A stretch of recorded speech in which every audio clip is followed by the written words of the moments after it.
Good morning. Good morning. Good morning. Have a lovely morning. Steve here. You're chirpy, chirpy, chippy.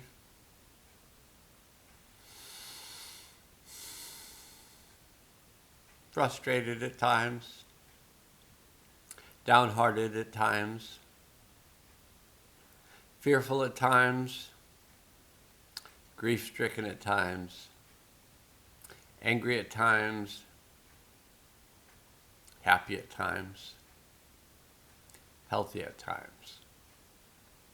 Just go through these various fluctuations of how we're doing, especially when we're on day 6. I looked it up, so it's day 6 of the 10 days of galactic activation portals. You can make up what you want about them. Paco Votan, who lived from 603 AD to 683 AD, so 1800 years ago, and he was the sage king, the time engineer, and the prophet of the Yucatec people down in the Yucatan Peninsula, what we call the Yucatan Peninsula. And there's Mayan culture there, and that's where I think he was located. But he had he mapped time out for his people, and it was big time. Okay, so the Mayan people, they knew about this cycle around our central sun. So here's our little sun, here's our little planet, and some people say that our planet actually in its rotation propels the sun in its orbit. It's hard to imagine, but some people think that's what's happening, that we're not circling around the sun, we're a little propeller. So don't you kind of like it? That our planet is a propeller for the sun. I like the construct. I don't know if it's true. I don't know what's true. And I think we have little idea what's true when we are disconnected from the consciousness of the whole. When we're connected to the consciousness of the whole, then I think we speak more for that whole as that whole.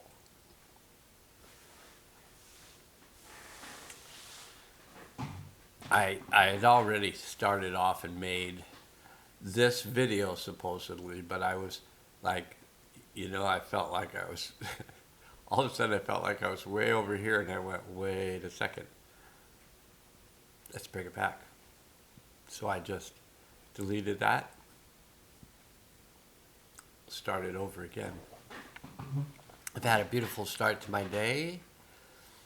I did once again wake up in a bad dream. You could say good, bad, whatever. In a nightmarish dream where some dog with sharp teeth was sucking the blood out of my hand. It was like, sorry about that, but anyway, it was one of those. Oh, and I was just talking to its owner saying, like, could you just get your dog to stop doing that? And the owner goes, I try to get him to stop, but he just keeps doing it. And I'm like, well, somebody's going to kill him. and I finally leaned back and just really gave the dog a boot, a strong boot. And was, and it woke me up from kicking the dog.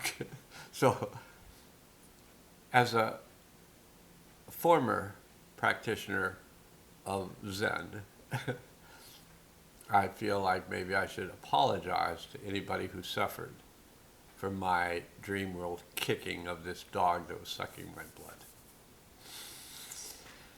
It was strange, and so I had to, I felt like I had to go into my yogic breathing, whatever time it was, 5 in the morning.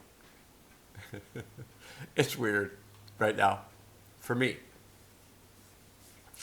if it's not weird for you, gosh, what world are you living in?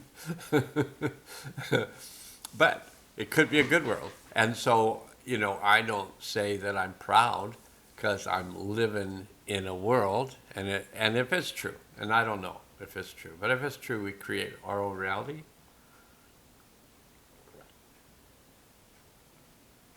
Some of us are probably feeling pretty bad about ourselves right now. This is the reality I created? What was I thinking?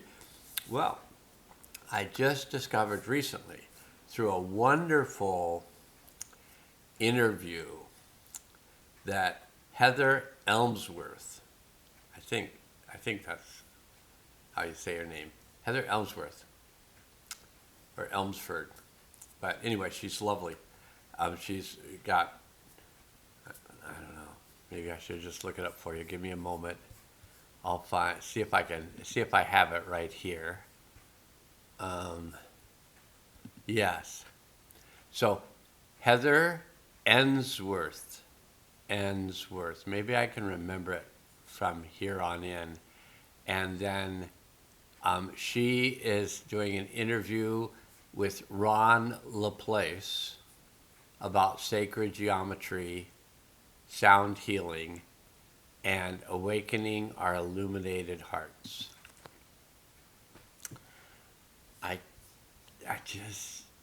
I can tell you. I was going to say I can't tell you how, but I can tell you how. I can tell you how listening to their conversation just went boom, boom, boom, boom, boom, just opened the world up for me, was my experience. They talked about so many things that I've been interested in this lifetime that it would be a sidetrack, but I would suggest you watch it. It was very good. If I can put a link to it somehow in the comments, I will.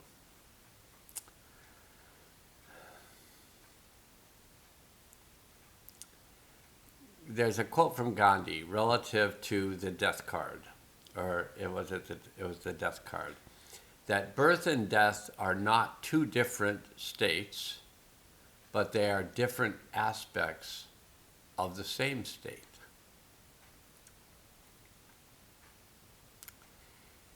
It may be that who we are as a being, as a consciousness, doesn't die.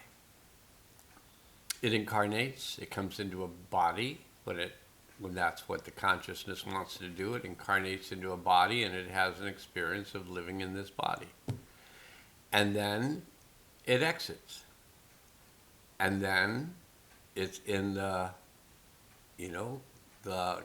consciousness of all. And then it might determine what it wants to do next. And then it does that next thing. And it may incarnate again. It may incarnate in a different form. Or it may decide to work on higher levels, higher dimensional levels, studying healing. And then after working on these higher dimensional levels, working with energetic healing, it may want to bring it into form and then work with it in form. It may be the consciousness is constructing things on other levels, and then it wants to bring them into form, and it comes into a place where form can be brought in, and it brings in new forms. So the death rebirth symbol represents the universal principle of detachment and release. It's through letting go that we are able to give birth to new forms. Cutting through old binding patterns allows us to let go of the old, represented by the Piscean fish, and give birth to new or unexpressed parts of ourselves, the Aquarian fetus-like figures. It's so interesting. This book, I think, was written in the 70s, maybe, late 70s. I'm just going to look because it makes a difference to me.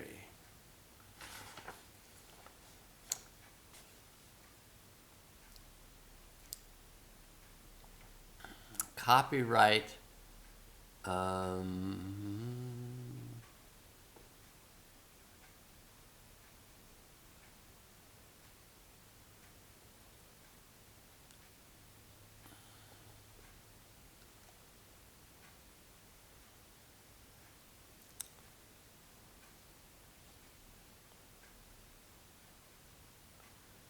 Interesting.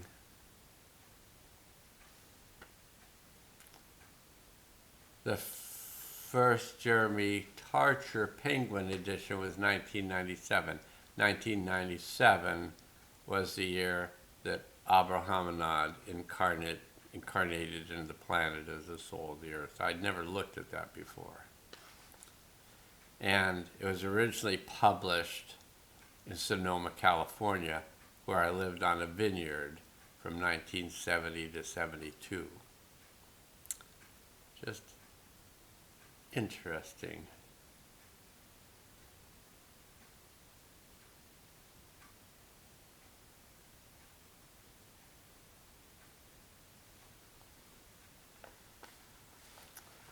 Yeah, I was thinking that it was published in 1987, but there's, which I think it was, yeah. Let me go back.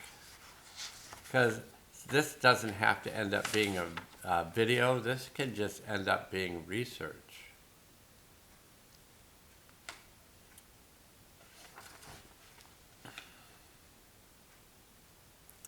Yeah, so she originally published it in Sonoma, California in 1987, and then Jeremy Tarcher's Penguin Company produced it. His edition came out in 1997. 87 to 97, and in 1997 was when Abrahamanad incarnated. I just want to look at our time here, 12:12. I think that's interesting, 12:12.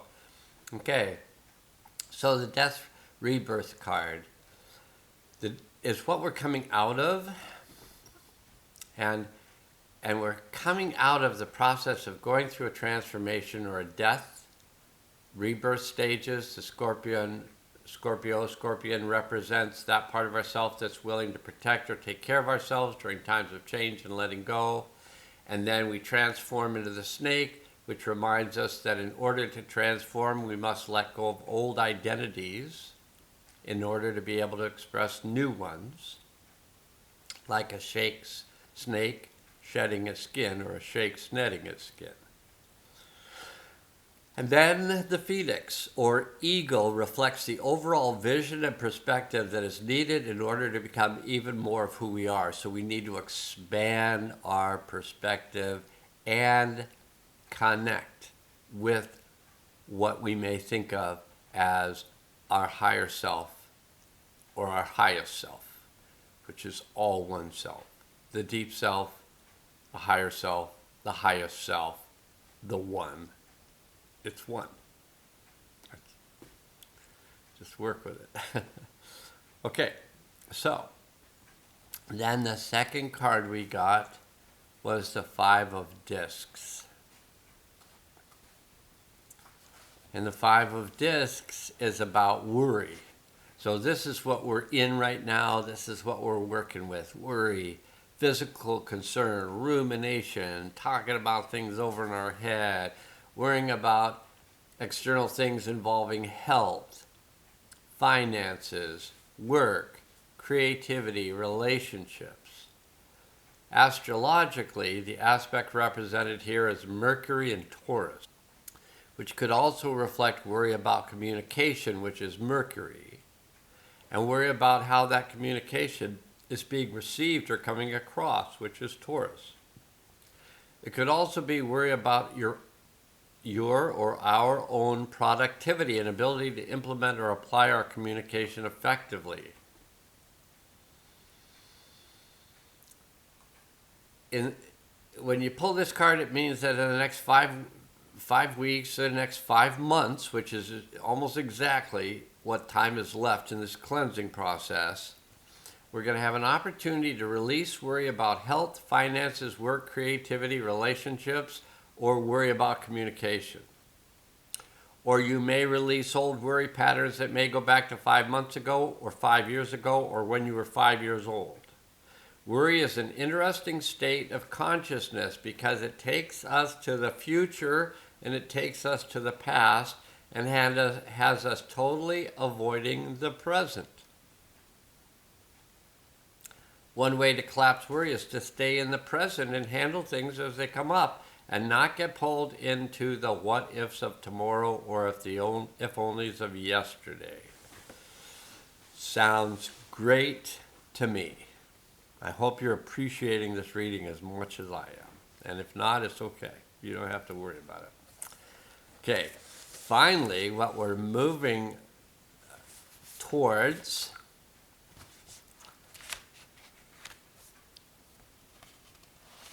which will be our now later. It'll be our later now. Right now, this is our now. But later on, we'll have a later now. And some people call that future, but it's still going to be now. Because in the future, we don't go, oh, this is the future. We'll go, oh, this is the present.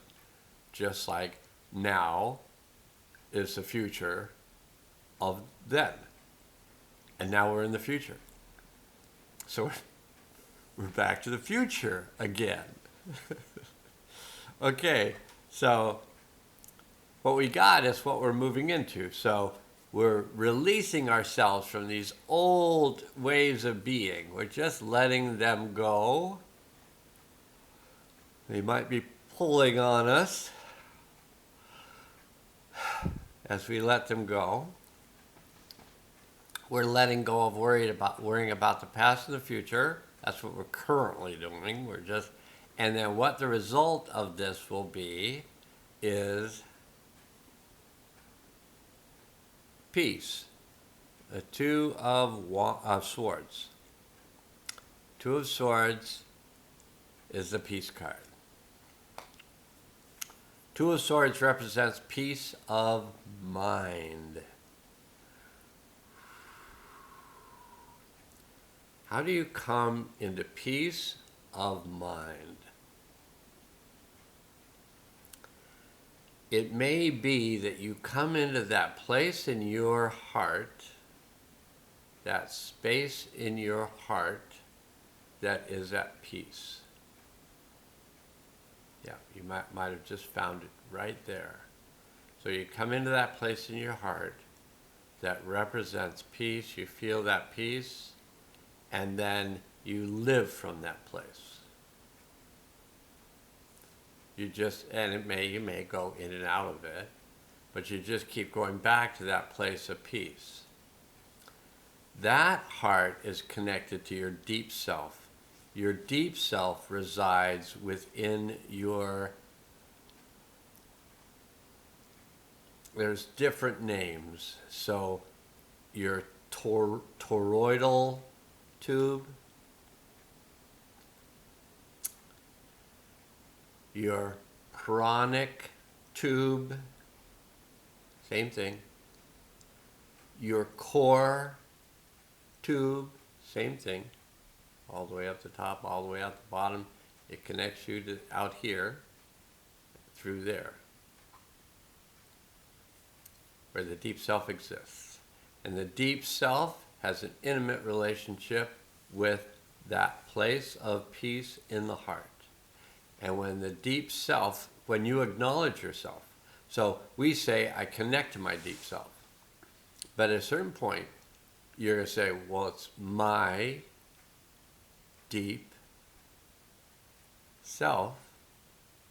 If it's myself, why do I need to connect with it? And that's a good question. And the answer could be because you make it up that you're separate from it. Just like you also may make up that you're separate from your higher self, or you're separate from your highest self, or you may make it up that you're separate from the healing center of the earth, or that you're separate from the healing power of the One, or you're separate from the beings named the Hathors, who are here to help you heal, so you don't need to feel like you need to remain separate due to unresolved experiences from the past, the ones you ruminate about, not roomy, Rumi might have ruminated, but you just run around in your head with these thoughts about how bad, how much worse can it get, or whatever you might have. It's a bad question to ask. How much worse can it get? I think you've asked this question before, and I'm not going to point the fingers at you, because if I point a finger at you, I got 3 fingers pointing back at me. So I accept that if I'm disgusted by this reality I'm seeing, and right now I'm looking at myself, but if I'm disgusted by this reality I'm seeing in the world, I either have to say somebody else is creating this mess, or I can say, if I want to, wow, what a mess I've created. What do I need to do to allow this world that I've created to die? Die from this protective stance of the phoenix, shed the skin of the snake, and move out into the consciousness of the one, and live there as an eagle, as a consciousness that sees the whole picture, and then only influences that picture it sees from the consciousness of the one. This is where we're moving. You may be in this place already. You may be in this central place of the deep self, connected to this higher self, connected to the deep self, connected to the higher self. You may be in that place. You may be in that place of peace in your heart. If you are radiating that peace out to others, not trying to influence others with your radiation of peace. It's just, if you're in that place, that is your resonance. That's the effect you're having on others. Now, you've seen the effect you have on others when you're in anger, irritation, and you're radiating that. And everybody around you is getting upset with you, and you're getting upset with them. All that stuff's going on. That's because that's what the radiation is. That's what the resonance is. That's what you're putting out in the world. That's what's coming back to you. When you connect to your higher self, when you connect to those aspects of yourself, who you are, your deep self, your peaceful self, yourself, big S, self.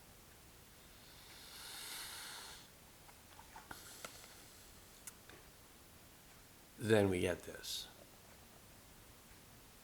We get this in the world when we have this in our hearts, not in our minds. Not like, I wish there was peace, I wish there was peace. I'm going to hold up a placard, a peace placard, peace in the Middle East, peace in Ukraine, stop starving out the whatevers. Here, I've got a placard, That's okay. That's might be thoughtful of you. I don't know if it's good-hearted. It might be. If you're in your heart, then it's good-hearted. Peace everywhere. Peace.